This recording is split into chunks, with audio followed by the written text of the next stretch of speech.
Okay, I really fucking like this band, so I don't want to fuck up pronouncing their name, so why don't we take a minute, for the first time in Metal Meltdown history, to actually look up how to pronounce a band's name. Alright, this video is from Emma Saying on YouTube. What do you got for me, Emma? What's up? How's it pronounced? Svalbard, Luigi. Svalbard Luigi? Like, Luigi? This is probably the first time in history that I learn a pronunciation, but I am more confused after the fact. Like, what the fuck, Emma? I trusted you.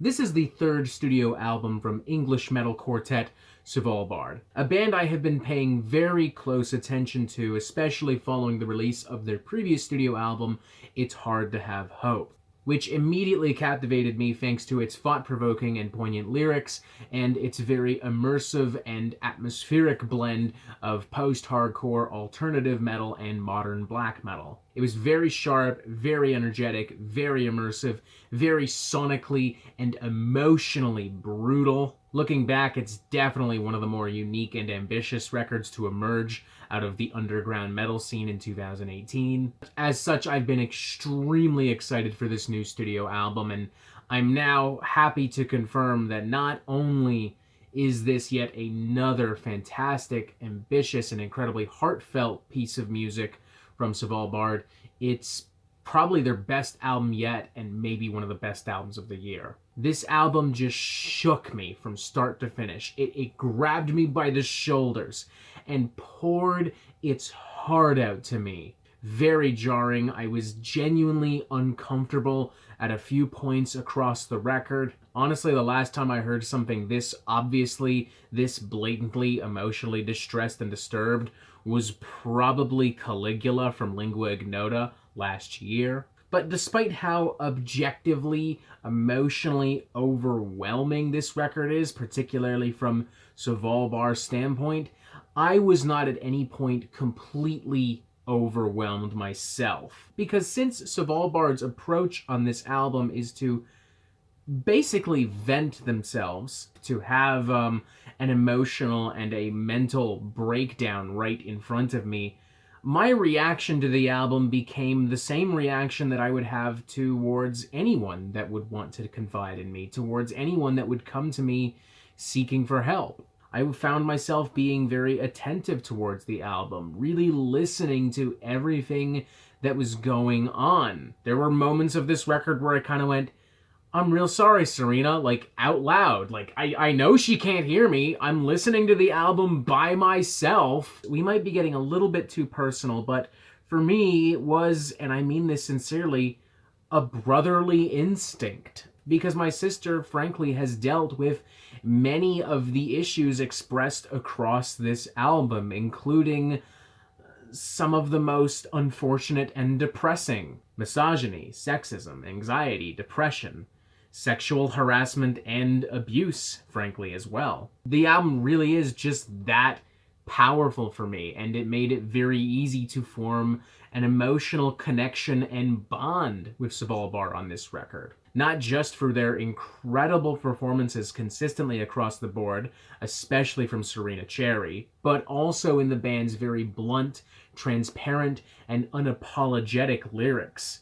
There are no metaphors here. There are no allegories here. There's no room for misinterpretation whatsoever. The band is very bluntly, explicitly, and transparently saying things like, "Stop fucking raping us." Quite literally. Like, that's an actual lyric you can find on the album. Going into more detail, here's a very real and potentially triggering passage from opening track, Open Wound. "Climb on top and push your weight down. Place your hand over my mouth and stop the words from coming out. Leave me in a cage, my foot on a tether, and only return to pluck out all my feathers. One by one have you collected enough? One by one are you done playing rough? This hurts too much to be love." Here's another particularly painful passage from Listen to Someone. Days without eating, days without sleeping, days without speaking. If I could fix it like a broken limb, I would. If I could stop these thoughts and start again, I would. I would leap at the chance, but the chance, it does not exist. Some illnesses, they just have no fix. God, honestly, just sitting here, just saying that passage, reminds me of my sister and all the shit she's fucking been through, and oh my god, I think I need a moment. I think I need to stop for a moment. It's very clear to me that this is not being written for the sake of shock value. This isn't Anal Cunt.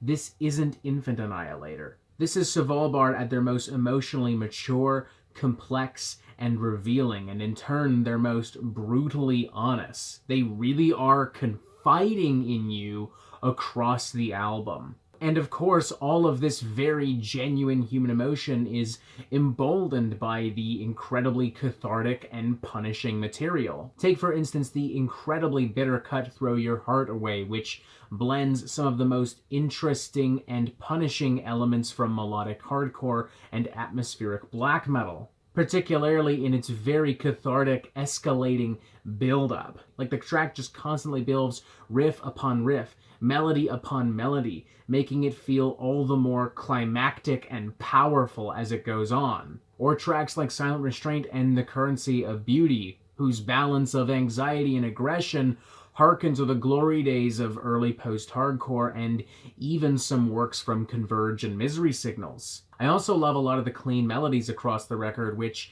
at times give this a very new prog, almost anathema kind of feel, but more importantly just provide these very necessary moments of emotional contrast and relief. What more can I say about this album, man? I mean, on top of being a thoroughly entertaining dose of super spicy, experimental, modern black metal post-hardcore buffoonery, it genuinely touched me. Like, right down at the core of my dark, crusty, blackened heart. With that in mind, I feel extremely comfortable giving this a 4.5 out of 5. This is a seriously incredible record. I'm sure that some metalheads will dismiss this because they think that the album is too preachy, too melodramatic, that Svalbard is overreacting, they don't know what they're talking about, they're a bunch of snowflakes, yada yada yada. But I really, truly fucking doubt that Svalbard cares. I know I sure as hell don't. Hell, I may even make a drinking game out of it if there are enough comments.